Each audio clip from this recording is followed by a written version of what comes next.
Hermanos, buenos días, gracias y paz a todos. Espero que estén bien. Espero que estén bien y que hayamos venido con gozo para cantar juntos y orar juntos, leer su palabra, ser confrontados por ella y también ser confortados por su palabra. Qué bueno que podamos estar un día más del Señor aquí reunidos. Hoy tenemos Santa Cena, como pudieron ver, la última de este año. Y también hoy terminamos el libro de Génesis, después de casi 2 años. Recuerden que vamos a estar viendo desde el próximo domingo, vamos a estar viendo algo sobre el pacto y algo que hemos visto en Génesis ya, pero vamos a ampliarlo un poquito más o quizás más detalles sobre eso. Y vamos a estar, creo que, unos 4 domingos allí, para entonces empezar una serie basada en primera, segunda y tercera de Juan. Así que pueden ir leyendo también esos libros, primera, segunda, tercera de Juan, comprando su comentario bíblico exhaustivo de Juan, palabra por palabra, para que puedan entrar ya, ¿no?, en lo que vamos a ver, lo que vamos a ver durante el mes de enero. Y entonces después volvemos a el Antiguo Testamento con el libro de Éxodo. Así que estamos pensando estar allí hasta por lo menos finales de 2022 o principios del 2023. Así que hasta allá tenemos ya, si Dios quiere, el plan para la predicación. Así que estén orando por eso, por favor. Ustedes saben que tratamos, por lo menos nosotros, de poder estudiar, investigar y aplicar, predicar la palabra de Dios. No es fácil, es bastante difícil y necesitamos oración para eso. Así que, por supuesto que le pedimos sus oraciones. Génesis, entonces, 50, versículos del 15 en adelante.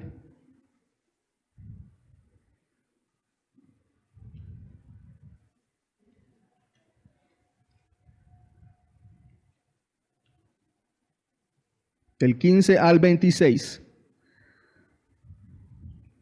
¿Lo leen? ¿Me siguen allí? Al ver los hermanos de José que su padre había muerto, dijeron: quizás José guarde rencor contra nosotros y de cierto nos devuelva todo el mal que le hicimos. Entonces enviaron un mensaje a José diciendo: tu padre mandó a decir antes de morir, así dirán a José: te ruego que perdones la maldad de tus hermanos y su pecado, porque ellos te trataron mal.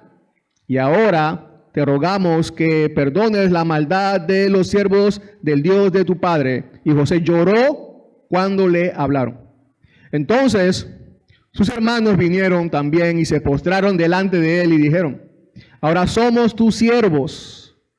Pero José les dijo: no teman, ¿acaso estoy yo en lugar de Dios?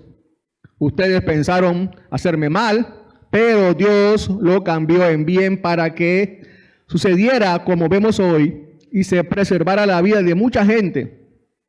Ahora pues, no teman, yo proveeré para ustedes y sus hijos.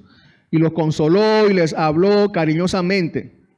José se quedó en Egipto, él y la casa de su padre, y José vivió 110 años. José vio la tercera generación de los hijos de Efraín, también los hijos de Maquir, hijo de Manasés, nacieron sobre las rodillas de José. Y José dijo a sus hermanos, yo voy a morir, pero Dios ciertamente cuidará de ustedes y los hará subir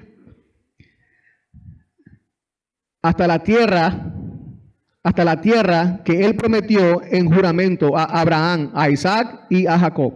Luego José hizo jurar a los hijos de Israel diciendo, Dios ciertamente los cuidará y ustedes se llevarán mis huesos de aquí. Y murió José a la edad de 110 años. Lo embalsamaron y lo pusieron en un ataúd en Egipto. Como decía, la última aplicación sobre Génesis, y hemos llegado al final del principio. Hemos llegado al final del principio. Recuerden que Génesis significa principio, ¿no? Entonces hemos llegado al final del principio. ¿Se acuerdan que hace 2 años, como decíamos, dijimos que este libro, y así lo predicamos y enseñamos, se dividía en 2 partes, del capítulo 1 al capítulo 11 y del capítulo 12 hasta el capítulo 50.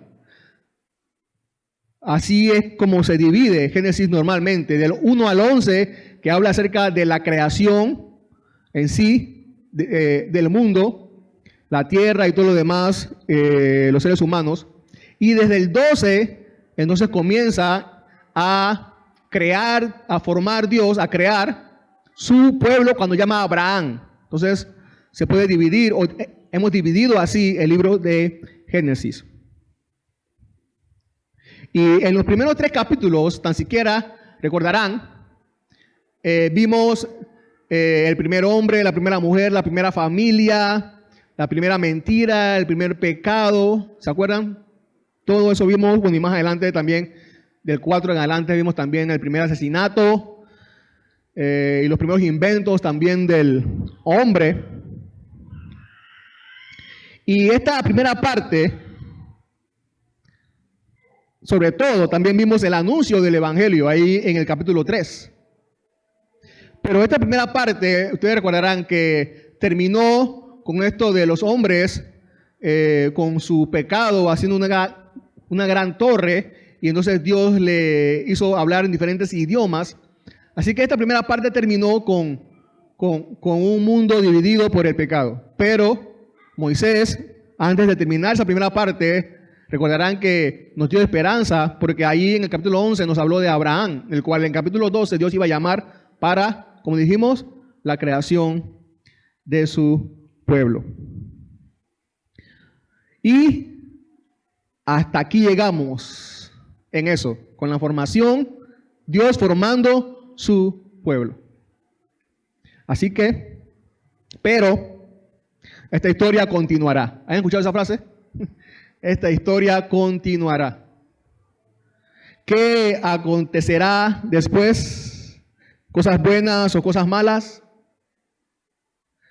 ¿Qué pasa cuando nos invade el temor del futuro desconocido? ¿Cómo Dios cuidará de nosotros en las circunstancias difíciles?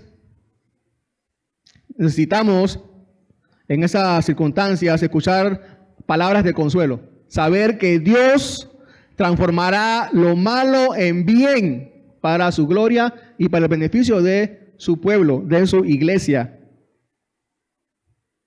Así que hoy, Génesis, lo terminaremos así, recordando esta gran verdad, del mal al bien. Que Dios cambia el mal en el bien, del temor a la certeza. Dios cambia el mal en bien, del temor al consuelo.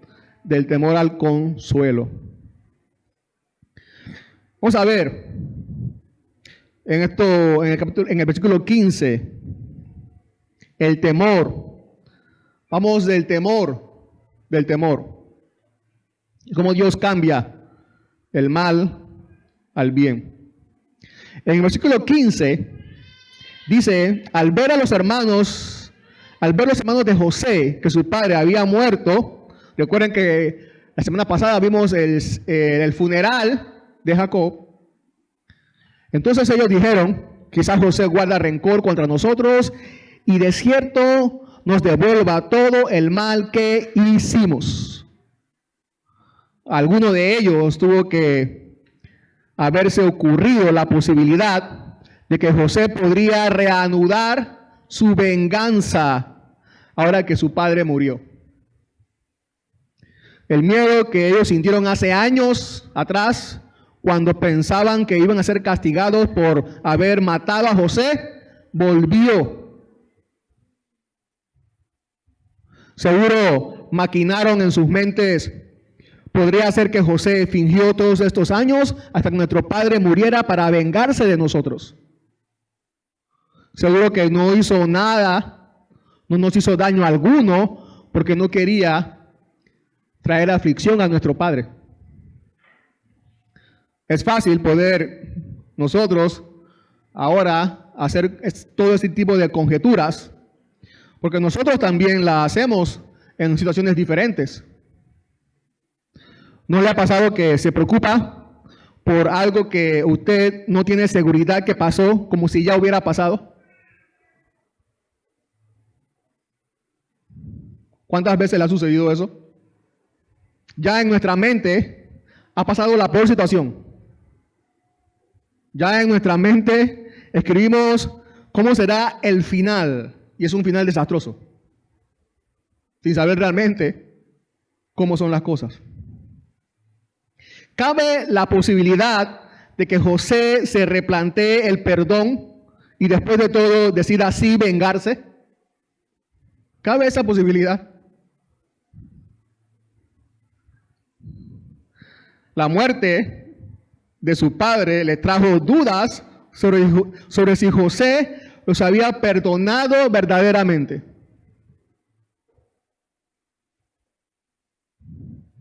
Los niños pequeños les preguntan a sus padres cuando han hecho algo malo, después de un rato que sus padres lo castigan: mami, papi, ¿ya me perdonaste? Saben, algunos no están seguros cuando se arrepienten de sus pecados y llegan a ser cristianos, de que Dios los haya perdonado.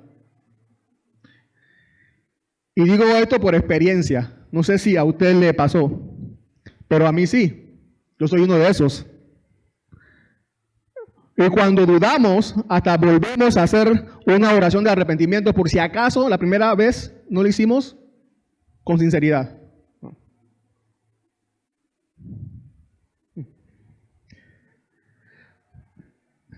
De hecho, yo creo que esa es una buena señal. No es la única señal, pero sí es una señal de que alguien es verdadero cristiano. Claro, no siempre uno va a estar dudando de si Dios perdonó o no, pero sí los primeros días. Porque es como cuando un niño empieza a confiar en su papá. Va madurando en eso.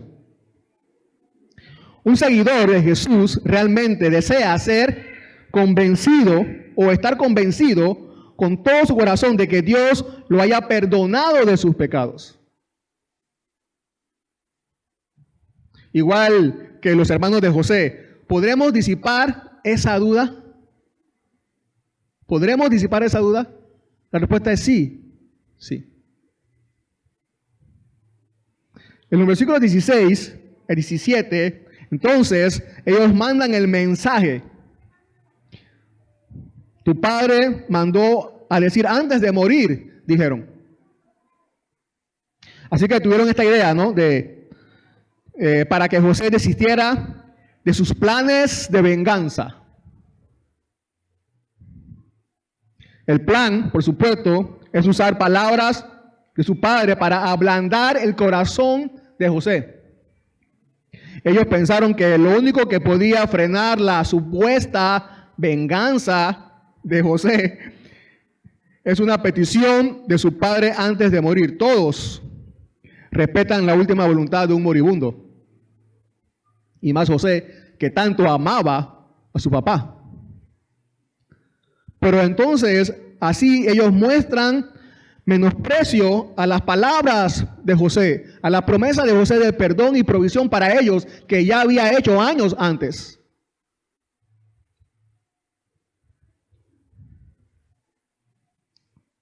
Dice que perdones, decía el mensaje, que perdones la maldad de los siervos del Dios de tu Padre. Como alguien dijo, estas palabras fueron maravillosamente bien escogidas y dichas de la manera más contundente a la piedad y afectos familiares de José. No es de extrañar que José más adelante llora entonces. Es verdad, el recordar que tenemos el mismo Dios anula todo argumento en contra del amor y el perdón. Ellos hubieran podido decir eso a mentir diciendo que eran palabras de Jacob, porque era una mentira. Jacob no había dicho eso. Pero esto precisamente es lo que nos lleva a hacer el temor. Cuando nos dejamos dominar por el temor, pues perdemos de vista la promesa que no cambia. Porque saben, también la verdad que nos hace sentir paz y echar fuera el temor es recordar y repasar quién es Dios y cómo son sus promesas. Entonces dice que José lloró, no por las supuestas palabras de Jacob, de su padre, sino porque sus hermanos le creían capaz de vengarse. Y también porque la opinión que tenían de él era que José no era entonces un hombre íntegro. El llanto de José nos muestra que él es todo lo contrario de lo que ellos estaban pensando, ya que el perdón de José fue verdadero y fue para siempre. Así, si vemos nosotros o recordamos los sufrimientos de Cristo, sabremos cuán verdadero es el perdón que se nos ha otorgado. Dice el versículo 18, entonces sus hermanos vinieron también y se postraron delante de él y dijeron, ahora somos tus siervos. No es primera vez, ustedes recuerdan que ellos se postran delante de José. Esta es la tercera vez, aunque las dos anteriores no sabían que era José, sino que se llamaba Samná Panea. Ahora sí saben que es José y se postran delante de José. Otra diferencia es que ahora ellos se someten a José como sus siervos.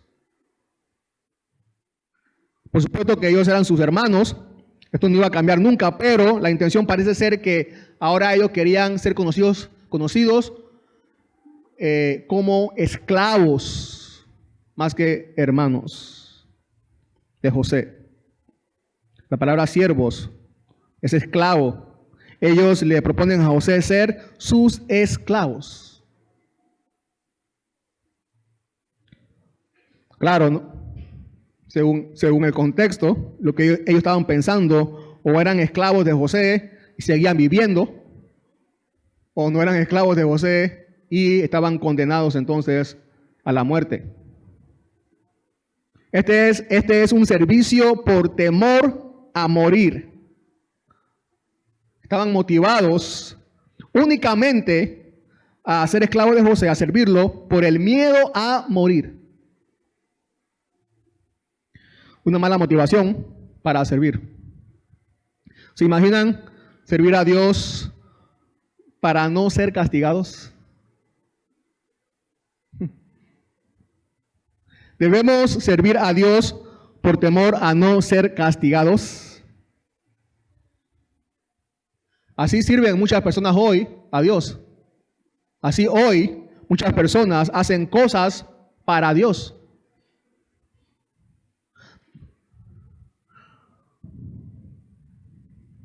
Pero en última instancia, eso no es servir a Dios. No servimos a Dios para que nos perdone, sino porque ya fuimos perdonados.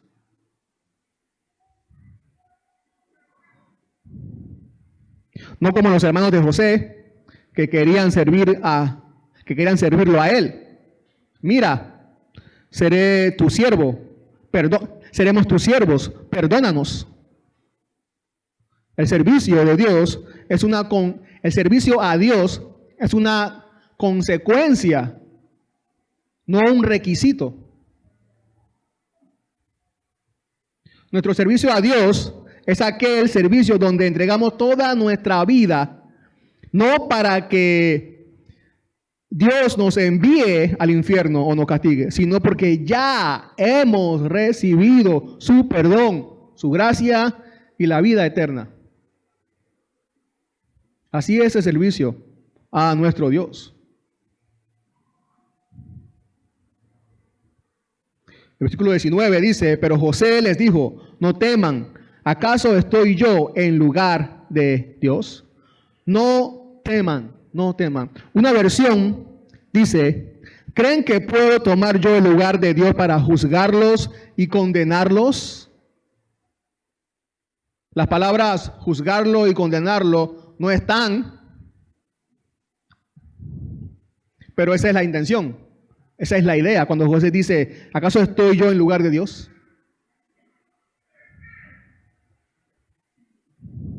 José afirma que él no es Dios para juzgarlos a ellos y ejecutar la condena.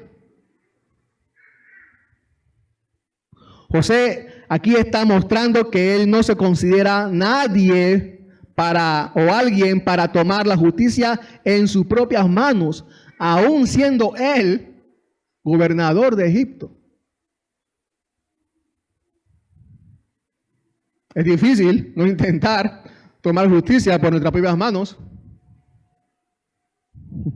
Cosas menores nos han hecho e intentamos tomar justicia por nuestras propias manos. Y algunas veces también me atrevo a decir que lo hemos hecho.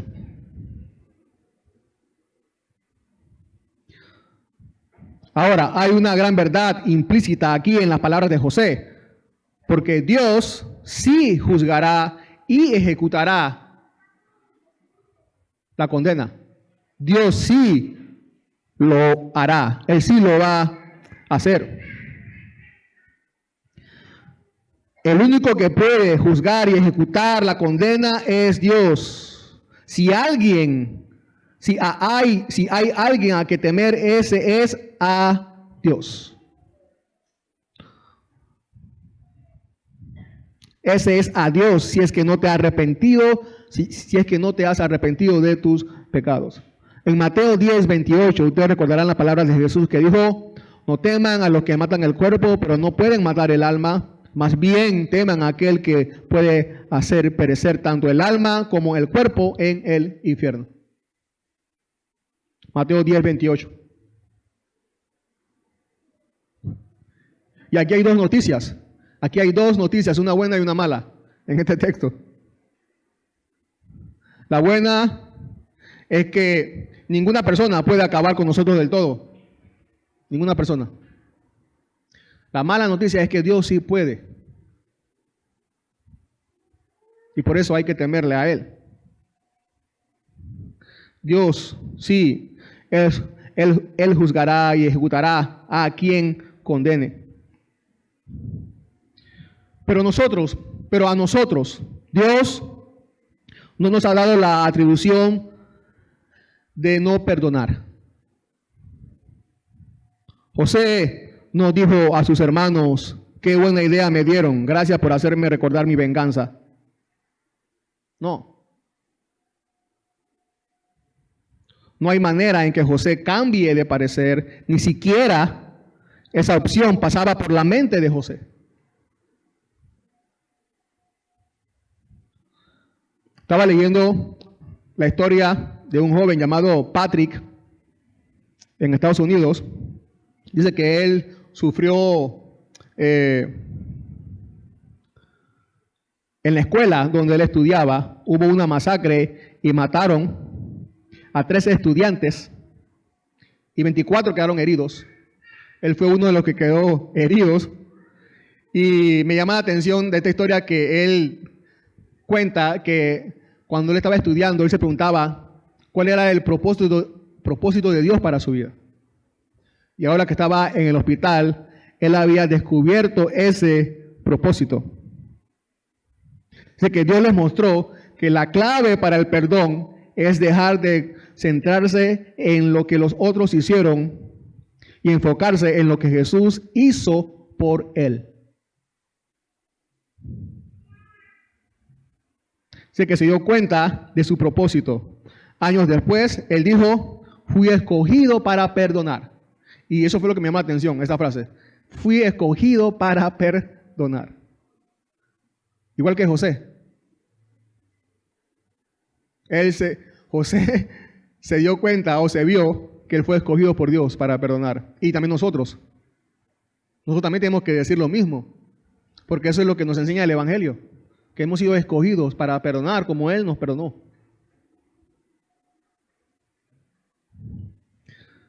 Así que, hablando del perdón de Dios, el perdón de Dios es seguro, inmutable, porque Él es inmutable. Nosotros no contamos con el amor de Dios como alguien que cuenta las hojas de una margarita. Me quiere, no me quiere, me quiere, no me quiere, me quiere, no me quiere. Sino más bien, como ya dijo alguien, nuestra flor es el tulipán. La doctrina de la gracia, que nos recuerdan la seguridad de nuestra salvación.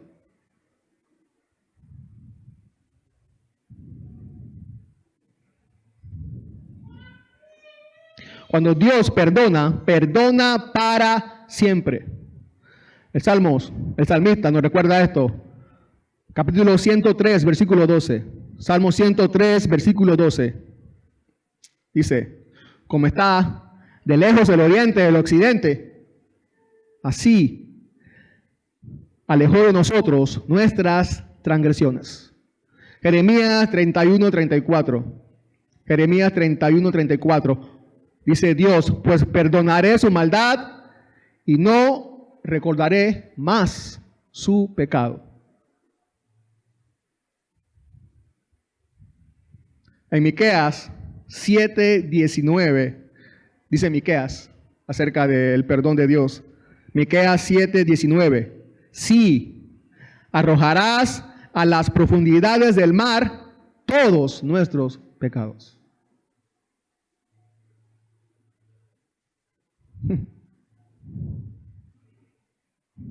¿Quién puede perdonar como Dios?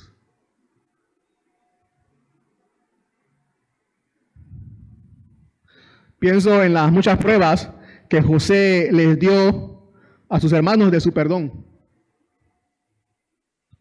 Y no solo de perdón, sino también de gracia, ya que les dio lo que no merecían en abundancia. Y pienso en las muchas pruebas y promesas que Dios nos ha dado aquí y en la eternidad para mostrar que ya hemos sido perdonados. El alivio que experimentamos, el alivio sin igual que todo cristiano experimenta, el gozo, el Espíritu Santo también, que está en nosotros. Y es eso lo que Dios promete a todo aquel que se arrepiente, a todo aquel que se arrepiente. No solo el perdón, sino una vida en abundancia por la eternidad. Alguien dijo, los temores podrían surgir legítimamente en nuestros propios corazones si el perdón divino no se hubiera basado en la obra terminada en la cruz. Tampoco sé quién dijo, con Dios mi pasado está perdonado, mi presente tiene sentido y mi futuro está asegurado.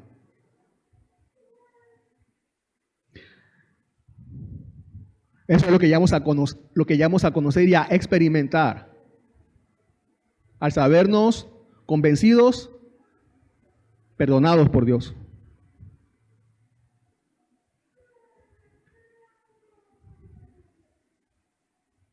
Así que sigue diciendo José, ustedes pensaron hacerme mal, pero Dios lo cambió en bien para que sucediera como vemos hoy y se preservara la vida de mucha gente.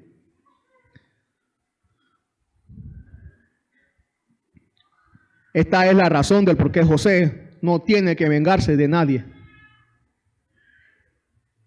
Tampoco nosotros. Si él se vengara, sería menospreciar todo lo que Dios hizo. Dios transformó el mal en bien. La venganza está eliminada. No hay lugar para la venganza. El mal que pensaron, dice José, en otras palabras, no se concretó, no se llevó a cabo. Fíjense que José no dijo que Dios le quitó el mal, no dijo eso.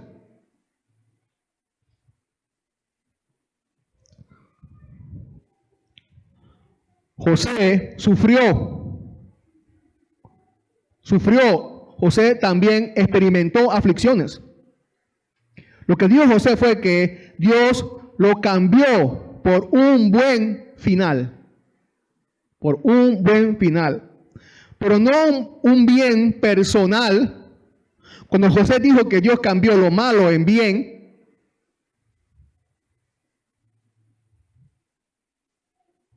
no se refería a que, bueno, todo terminó bien, tengo un palacio, 2 hijos, una esposa hermosa y mucho dinero. No se refería a eso. Mis hermanos me querían castigar, pero soy ahora un triunfador, ¿no? Tengo éxito. Dios cambió el mal por el bien. No se refería a eso. Pueden ver el cambio de Dios del mal al bien. ¿A cuántas personas afectó? Aquí debemos pensar en cómo Dios ha cambiado nuestras malas circunstancias que nos suceden para bendecir al pueblo de Dios, para bendecir a su iglesia. Qué maravilla es cuando Dios cambia el mal por el que pasamos por el bien de manera particular a cada uno. Pero es mucho más maravilloso cuando Dios nos usa para bendecir a la iglesia de Dios, a la iglesia del Señor. Eso fue lo que sucedió con José. A eso era lo que se refería José cuando hablaba de el final, cómo Dios cambió lo malo en bien. Cristo Jesús nos bendijo mejor que José. Ustedes recordarán que los líderes religiosos pensaron acabar con Jesús, pensaron en matar a Jesús y ponerle fin a sus pretensiones, según ellos. Hechos 5:30 y 31. Hechos 5:30 al 31. El Dios de nuestros padres resucitó a Jesús, a quien ustedes mataron y colgaron en la cruz. A él Dios lo exaltó a su diestra como príncipe y salvador para dar arrepentimiento a Israel y perdón de pecados. Ellos no sabían que matando a Jesús se volvería para bien, para preservar la vida de mucha gente. No hay otro mal por bien más que la obra de Cristo para darnos la verdadera vida.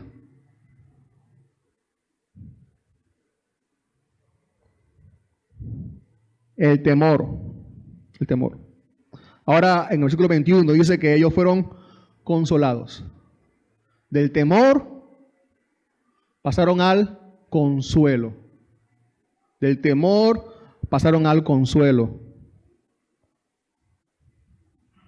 Ahora pues, no teman. Yo proveeré para ustedes, para sus hijos. Y los consoló y les habló cariñosamente. Es la segunda vez que José dice aquí en esta porción, no teman. Y aquí es para reafirmar su compromiso de proveer alimentos para ellos y sus hijos.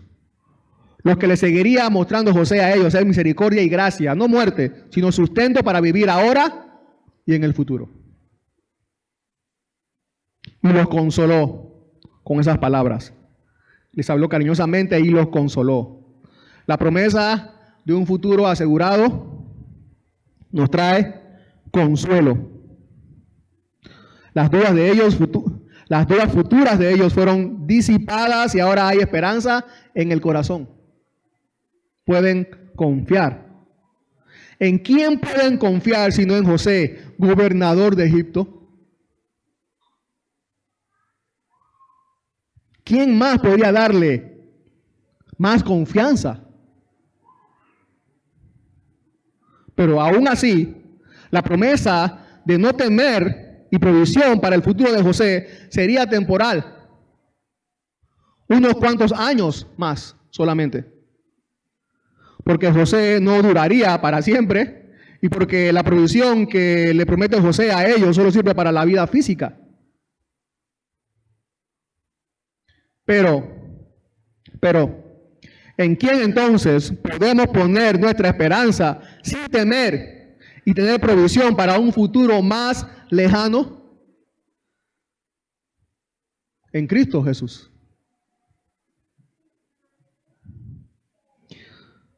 El Salmo 94, 19, Salmo 94, 19, hablando de palabras de consuelo, dice el salmista: cuando mis inquietudes se multiplican. ¿Alguna vez sus inquietudes se han multiplicado? ¿Alguna vez? Cuando mis inquietudes se multiplican dentro de mí, tus consuelos deleitan mi alma. La palabra de Cristo es ese consuelo. La palabra de Cristo es lo que produce nuestro mayor consuelo, porque es un consuelo eterno.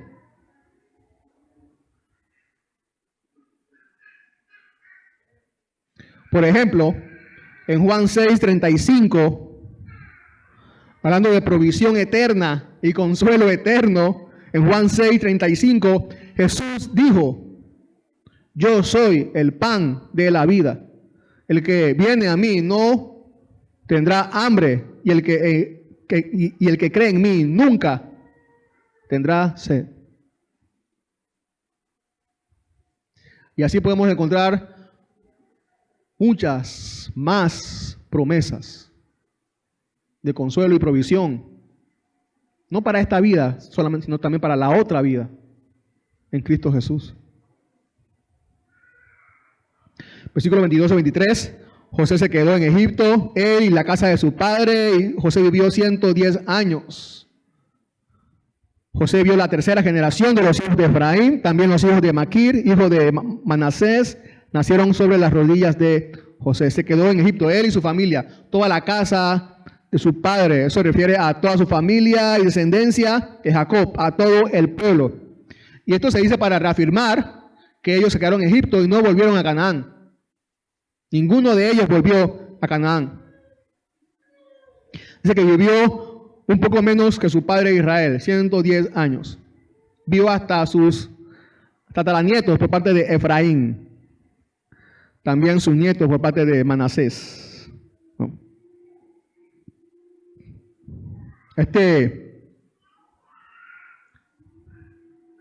Maquir, que se menciona aquí, más adelante ustedes van a ver que resaltó en la conquista de Canaán.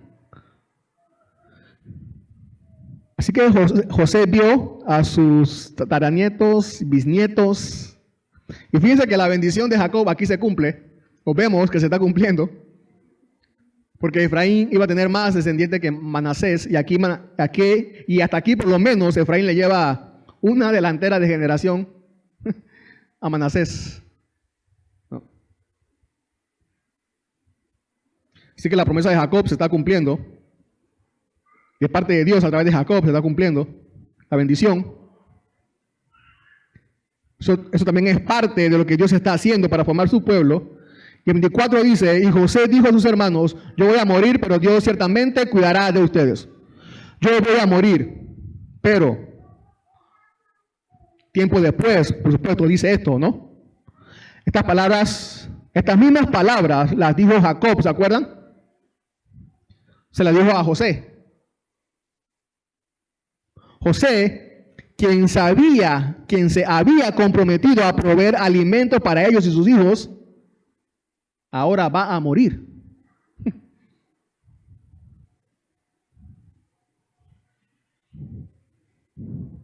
¿Qué les iba a suceder sin José? ¿Qué nos va a pasar sin José?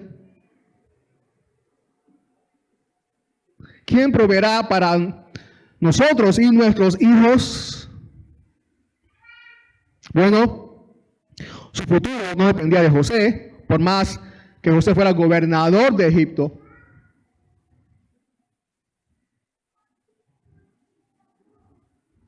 Su futuro no dependía de tener un familiar de alta gerencia en el gobierno. José dice, Dios ciertamente, sin duda alguna, cuidará de ustedes. ¿Qué Dios es ese? ¿Qué Dios es ese? El Dios que creó todo. En Génesis 1, ¿se acuerdan?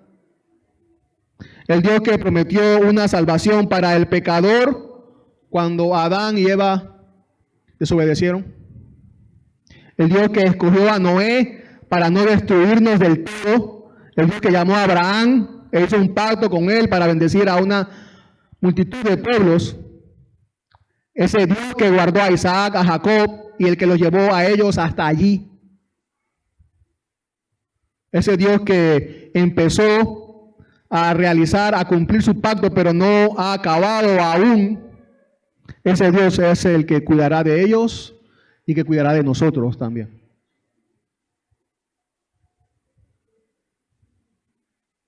Y les hará subir de esta tierra a la tierra que él prometió en juramento a Abraham, Isaac y Jacob.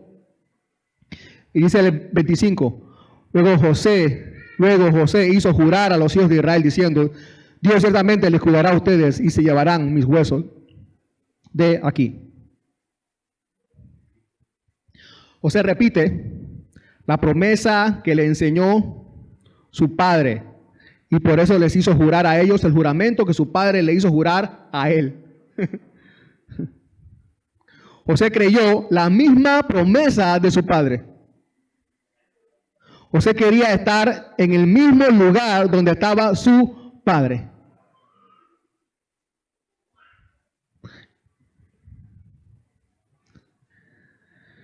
Este es el mayor deseo de todo padre cristiano, de todo papá, toda mamá cristiana. Que sus hijos tengan la misma fe en la promesa de Dios que ellos.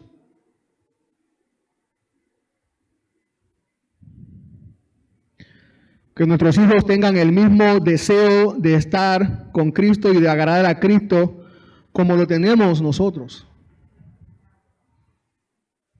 Ese es, sin duda alguna, no hay otro. No hay otro. Anhelo para un padre cristiano que ese.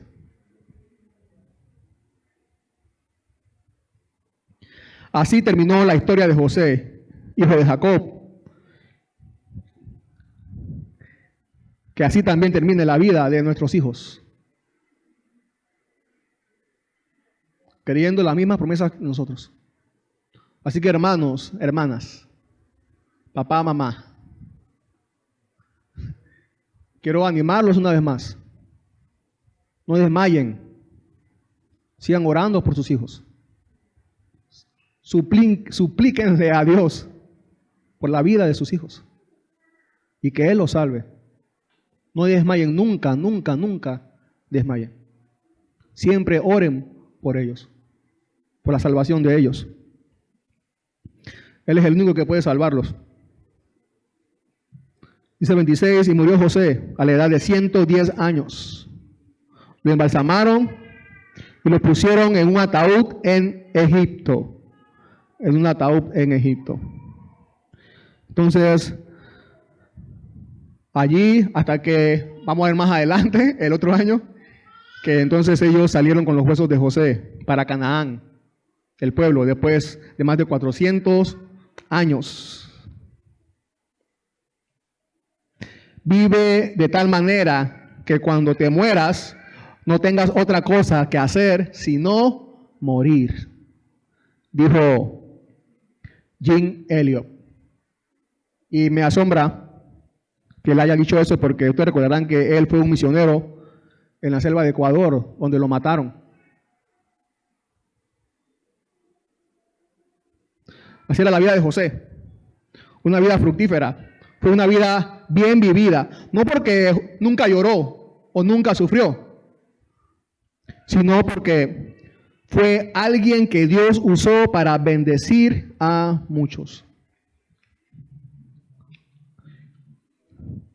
Así que antes de terminar, quiero que veamos rápidamente un recuento de la vida de José y cómo él mostró la vida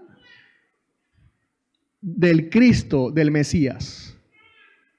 Ustedes saben que el relato de la vida de José comienza del capítulo 37, según nuestra división, hasta el capítulo 50, con excepción del capítulo 38, que ustedes saben que narra la vida de el episodio de Judá con Tamar.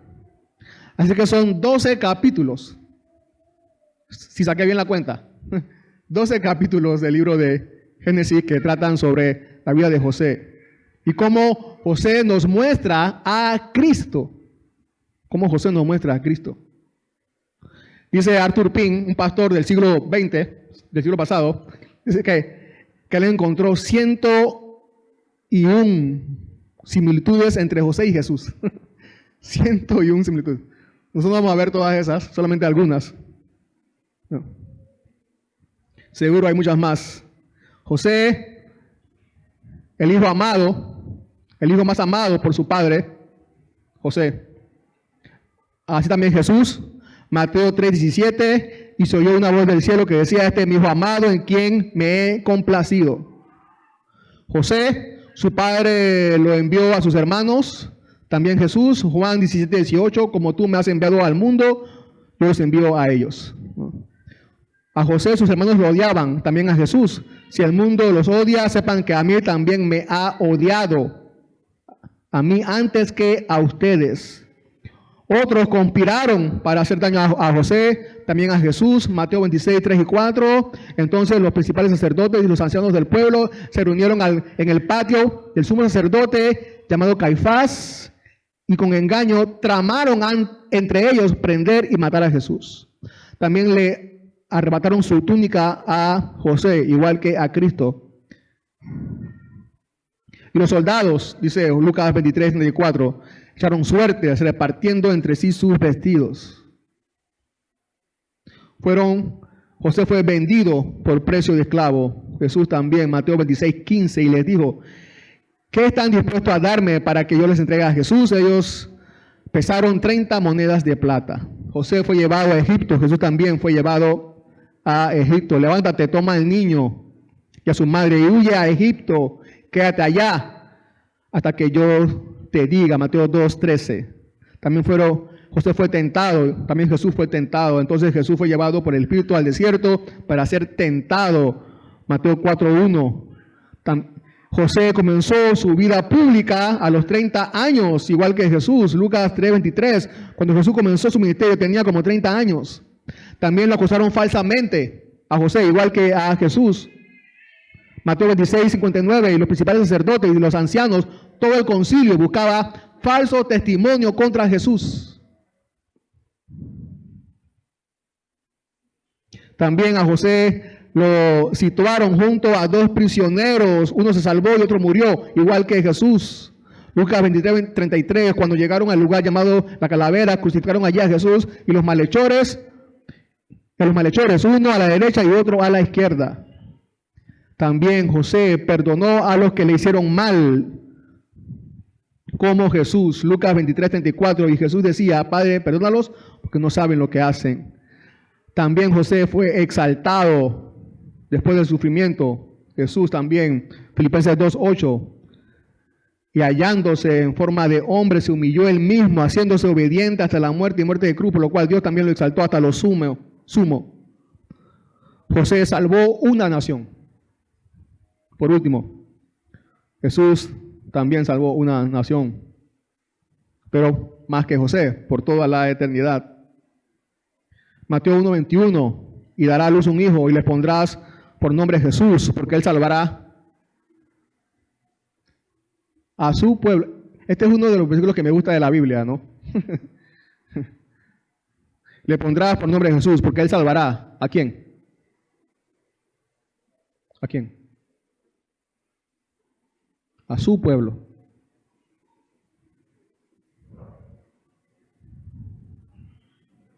De sus pecados. Así que, hermanos, qué bueno sería si en el momento de la muerte también pudieran hacer un recuento de nosotros y cómo nos parecimos a Jesús. Y cómo nuestra vida modeló la vida de Jesús. Del mal al bien, del mal al bien. Desde que comenzamos a leer Génesis en el capítulo 1 hasta este capítulo final, el 50, eso es lo que siempre hemos visto a Dios hacer. Cambiando el mal por el bien. El pecado del hombre por gracia. Desde Adán, Abraham, Isaac y Jacob, hasta ahora. Eso es lo que hemos visto a Dios hacer. Desde el capítulo 1 hasta el capítulo 50. Cambiando el mal por el bien. Y es lo que Dios sigue haciendo hasta el día de hoy con nosotros, su pueblo, para su gloria. Hermanos, hermanas, no sabemos cuántos virus vendrán el otro año o en el futuro. Pero somos el pueblo del Señor, somos su iglesia, y si algo sabemos es esto, que no importa el mal que venga, sino que Dios lo cambiará a un buen final para nosotros, para su gloria y para el beneficio de su pueblo. Vamos a orar. Señor, gracias. Gracias, Padre, por todas tus promesas. Hemos terminado este libro, Señor, con muchas promesas, pero la historia continúa. Tú no has acabado aún, Señor.